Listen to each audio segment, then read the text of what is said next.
Now that I've seen both parts of Wicked, have I been changed for good?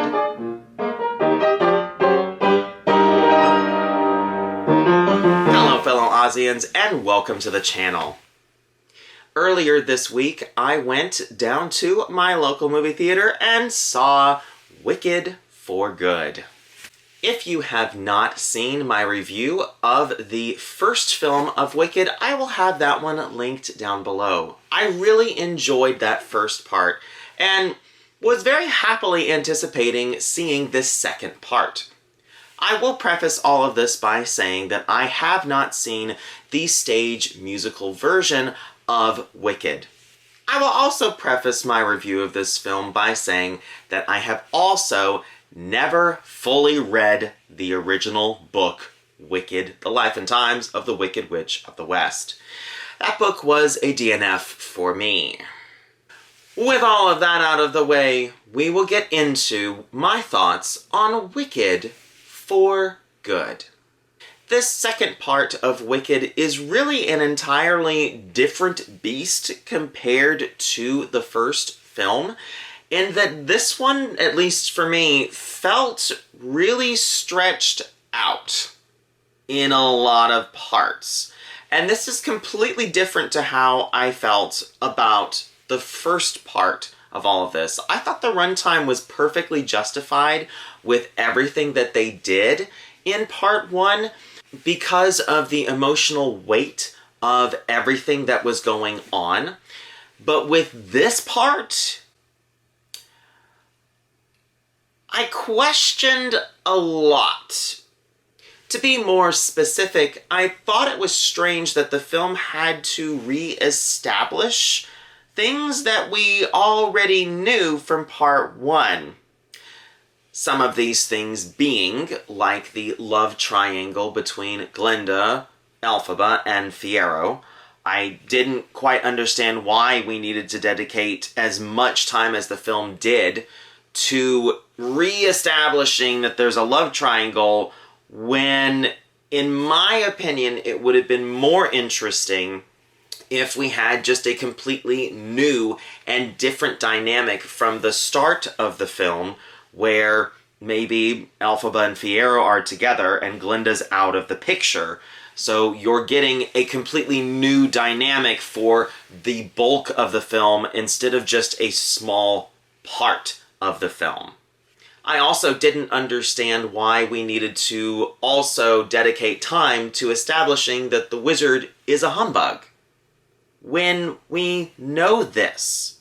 I felt the wizard's entire song was just unnecessary, and I just kept asking myself, why are we retreading old water from the first movie? We already know this stuff. We already know how Elphaba is going to react to what she's going to see.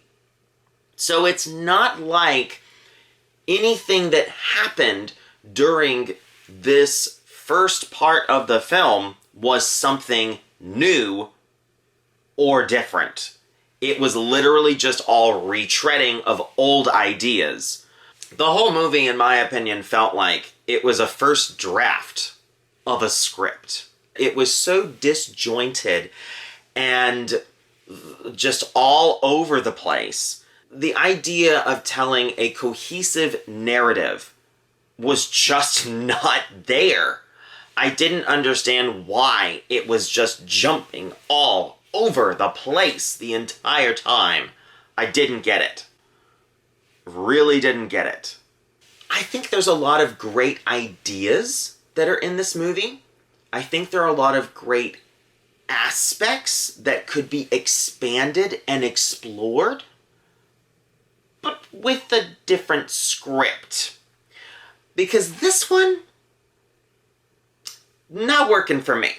As the movie progressed and the narrative moved further and further into the storyline of The Wizard of Oz, that's when things really fell apart, with just anything making sense. And I don't mean this in the context of, oh, this doesn't fit with the MGM movie. Of course it doesn't. It's not that movie. What I'm getting at is that as far as the characters that they already have established, it doesn't make sense, for instance, these couple of things. So, if Madame Morrible can control the weather, and she can control the weather so much that she can pick up a house and drop it on someone, then why can't Madame Morrible create some kind of windstorm when Elphaba is flying through the air and literally kill her? If Elphaba is literally the most powerful witch in all of Oz because she can read the Grimoire, then why can't Elphaba create a spell that either gets rid of the wizard or has everyone see the truth? Then we get to the Scarecrow, Timon, and Lion. It doesn't make any sense with the characters that we have in this movie version because Fiyero has not lost his memories. He knows who the wizard is. He knows who Elphaba is. And he knows whose shoes Dorothy is wearing belong to. Why would he lie to Dorothy? This is never explained. Why would Boq, who is now heartless and cruel, go along with a little girl? I don't know. The movie doesn't give us answers, and you're just kind of left sitting there going, okay, but why? Why would Glinda give Dorothy the silver slippers? Narratively, it doesn't make any sense. I mean, really, it doesn't. In the context of Wicked, I'm not talking about The Wizard of Oz, it doesn't make sense. Why would she do it? No explanation given. Sure, we have the one-liner that's in there. It doesn't do it. Since we never actually see the interaction between Dorothy and Glinda, there's no explanation. This movie made two mistakes that I thought were a real problem. The first thing is that it assumes you like Oz. This movie didn't convince me that Oz is a place that I would want to be in. The first movie did that. This one does not.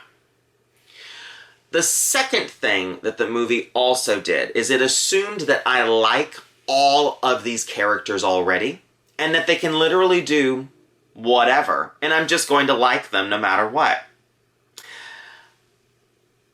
No.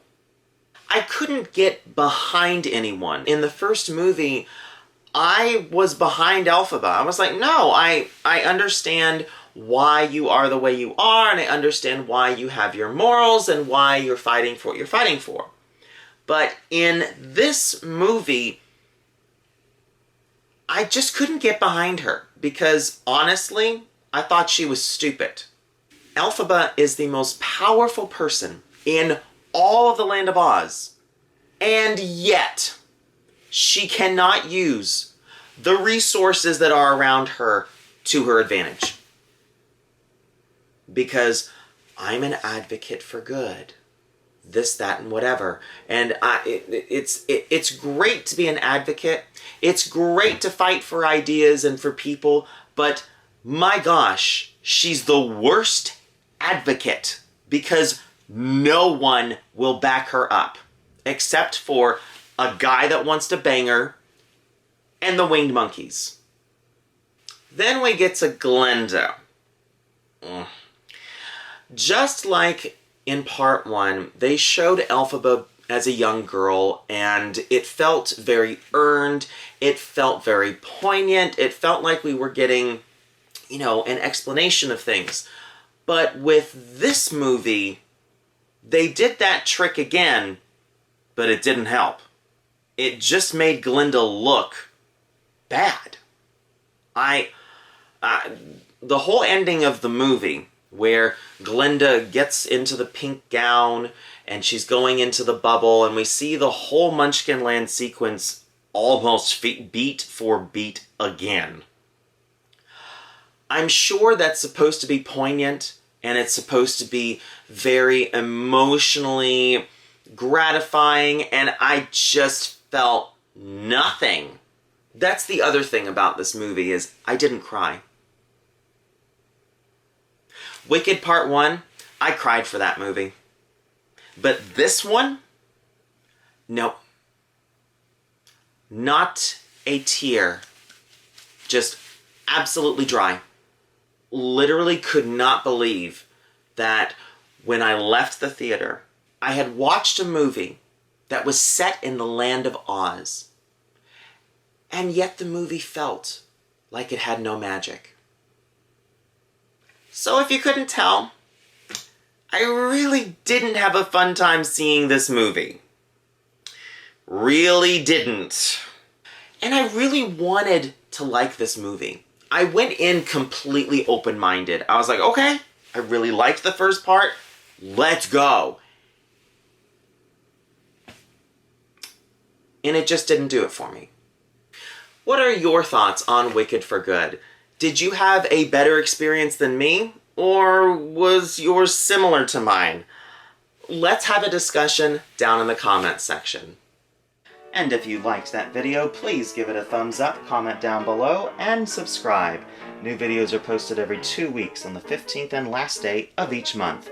And if that doesn't satisfy your appetite for Oz, follow the link in the description to ozclub.org and join the International Wizard of Oz Club. Until next time, bye y'all.